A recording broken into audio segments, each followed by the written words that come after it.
Good morning. Welcome to worship together at the church at Highland Park. So glad that you could be here today with us.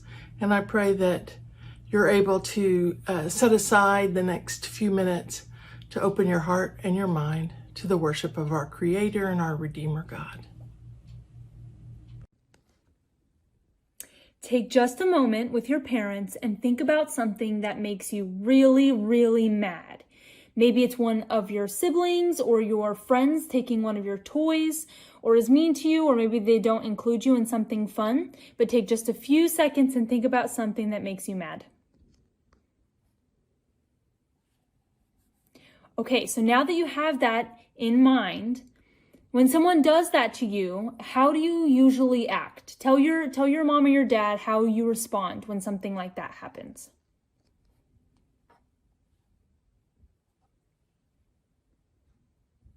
Do you try to get back at them and steal one of their toys? Or maybe you hold a grudge, or maybe you get really angry with them and hit or yell? Well, sometimes we do something mean to God, and that's called sin. A lot of times, sin looks like hurting other people that God loves, like when someone hurts you. This could mean that you're being mean to your brothers or sisters, and doesn't mean that you're not doing something that you're not supposed to, or not sharing, or maybe hurting your friends. But the good news is that when we do these things, God always forgives us and lets us start fresh. When we can always ask God to let us start over, and God will let us. So in this next week, when someone is mean to you and you want to be really angry and get back at them, try to be like God and forgive them and let them start fresh. In the same way, ask your friends or your brothers and sisters for forgiveness when you do something that's mean. When we ask for forgiveness and forgive other people, we become a little bit more like God. So pray with me. God, we know that we don't always do what we're supposed to. We thank you for always forgiving us, not holding it against us, and letting us start fresh when we need it. Amen.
Over the last several months, I have been so proud to watch this congregation and the way they have loved one another and cared for one another, and the way they have continued to make Highland Park a priority in their lives. You can help today in a number of ways by reaching out to those around you, for just making a phone call or dropping a letter, just to say, I'm thinking about you. And you can also give to Highland Park so that we can continue our ministries and we can continue to support our staff and take care of our building during this time. And you can do so in a number of ways. We have online giving that you can go to our website and click donate, or you can give through a PayPal account, or you can give the old-fashioned way and mail a check to the church. The address is on your screen. Thank you for being a part of this congregation, and thank you for your continued support and stewardship. Pray with me. Loving God, We are grateful for this time we get to spend together, albeit virtually. Even though it's so hard to be isolated from some of our loved ones, we know you are present with us always. As all the protests are happening and injustice is rampant, we pray you would give us courage to be advocates for the oppressed, and that we would help bring about justice in the face of outright injustice toward our brothers and sisters of color. God, we thank you for being our firm foundation in the shifting sands of these past few months. Amen. Our scripture reading this morning comes from Matthew 18, verses 21 through 35. Then Peter came and said to him, Lord, if another member of the church sins against me, how often should I forgive? As many as 7 times? Jesus said to him, Not 7 times, but I tell you 77 times. For this reason, the kingdom of heaven may be compared to a king who wished to settle accounts with his slaves. When he began the reckoning, one who owed him 10,000 talents was brought to him. And as he could not pay, his Lord ordered him to be sold, together with his wife and his children and all of his possessions, and payments to be made. So the slave fell on his knees before him, saying, Have patience with me, and I will pay you everything. And out of pity for him, the Lord of that slave released him and forgave him the debt. But that same slave, as he went out, came upon one of his fellow slaves who owed him 100 denarii.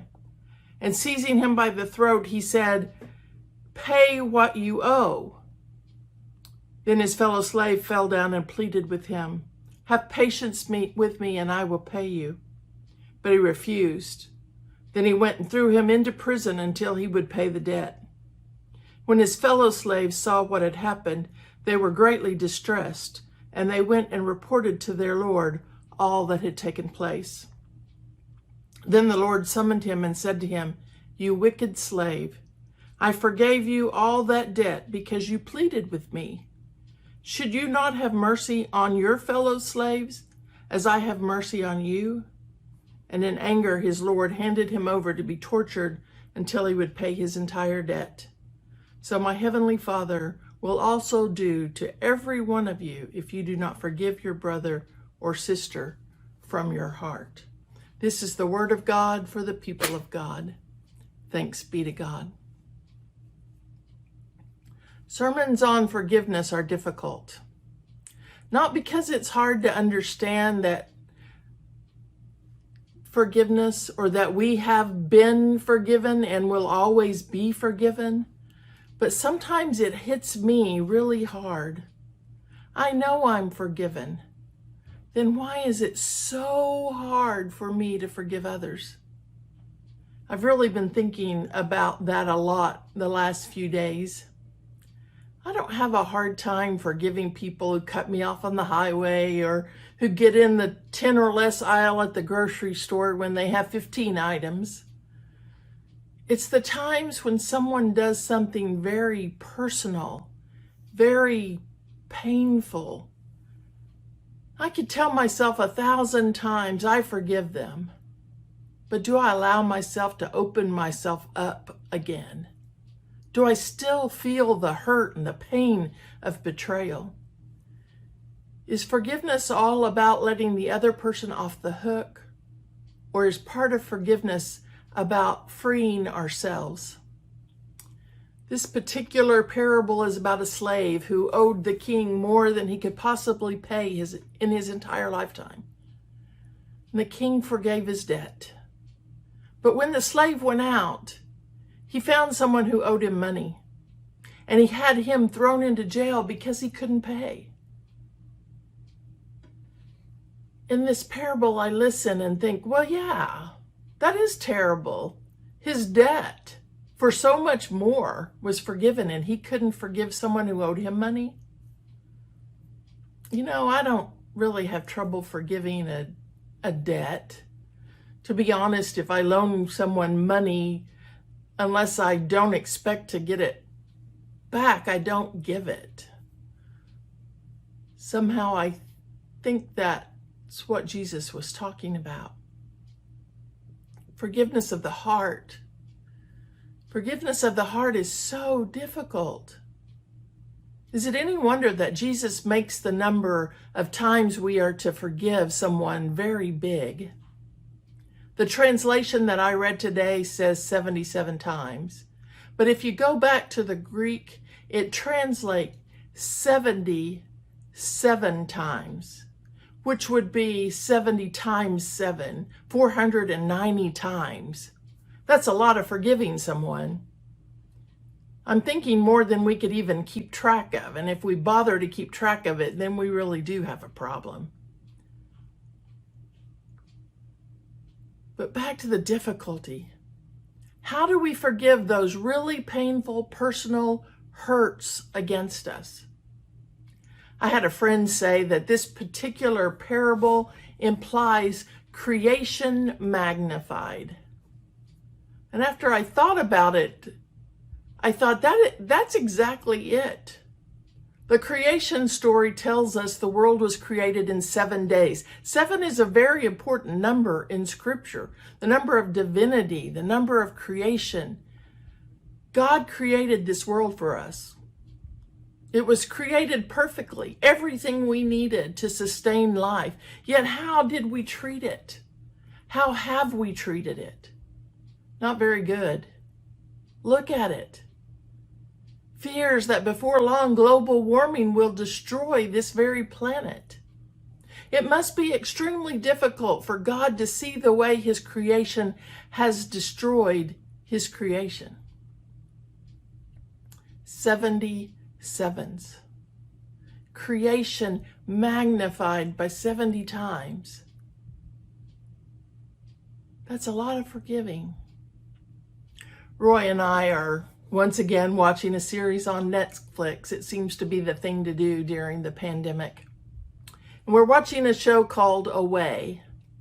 It's about this woman. She's a mom, and her whole life she has wanted to go to Mars. It's been her life dream. So she's now on this team of astronauts from all around the world who are traveling to Mars. It'll take 3 years to journey there and back.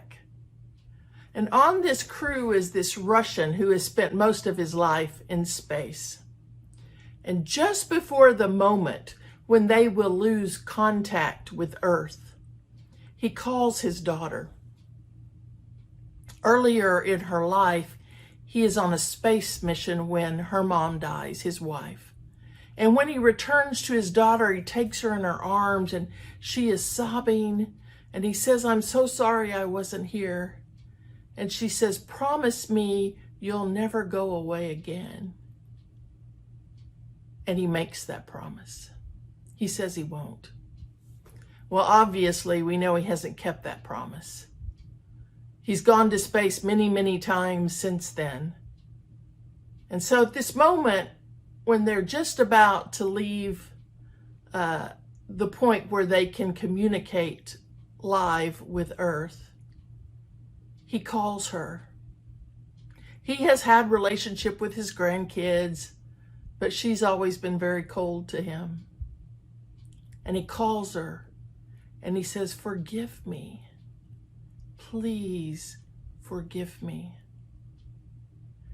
And her response to him is, "I just don't know how." I think that's what happens to most of us. When we've had a painful event and someone who has hurt us, we just don't know how. Often our head will say, "Okay, we can forgive," but the heart doesn't. I don't know how. Our humanness doesn't know how. David Luce says that to forgive is to live free in the present and hopeful about the future, while not forgiving is to be dragged down and kept captive by the past. Forgiveness is life. So how do we choose life? Is this parable saying that if we don't forgive, God is not going to forgive us? That's what it says. And you've probably noticed as we've looked at many of the parables from Matthew, they all kind of have an edge to them and a real difficult phrase that says that God is going to do the same thing to us. If you don't forgive others, your Father in heaven won't forgive you.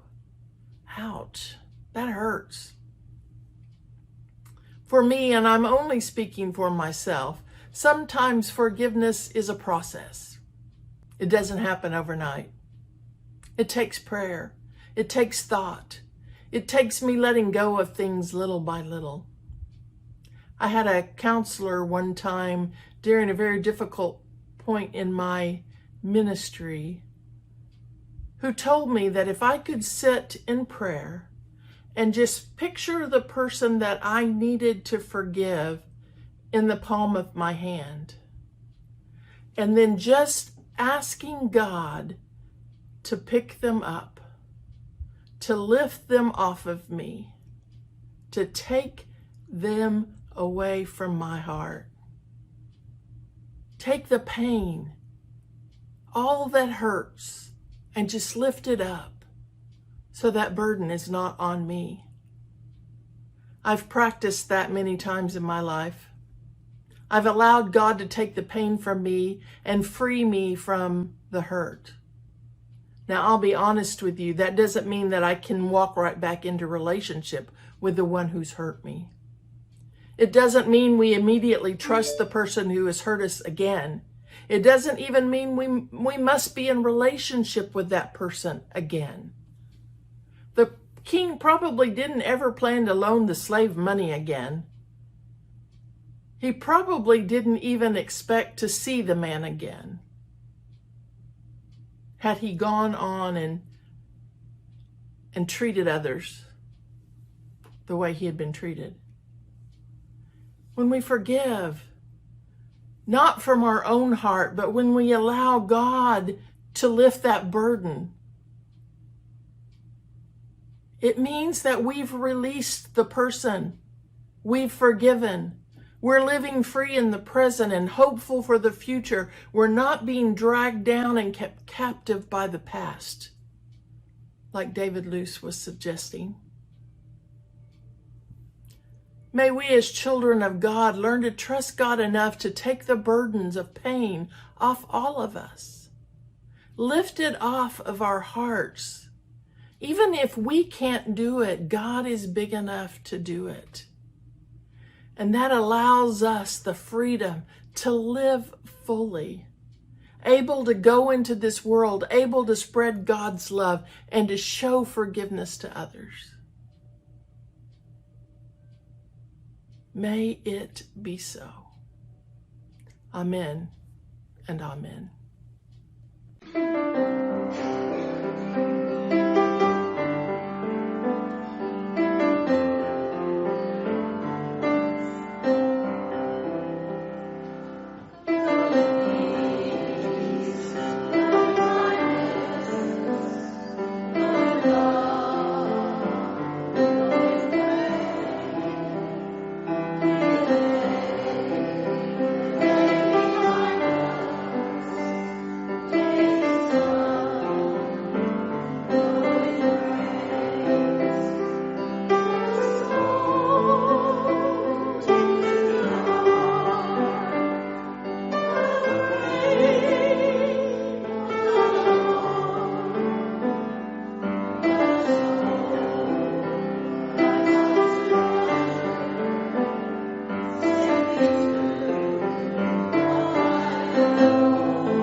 Thank you for joining us at the church at Highland Park for worship this week. I pray you feel the presence of God throughout your week like a cool, refreshing breeze, and I pray you risk something big for something good. Amen.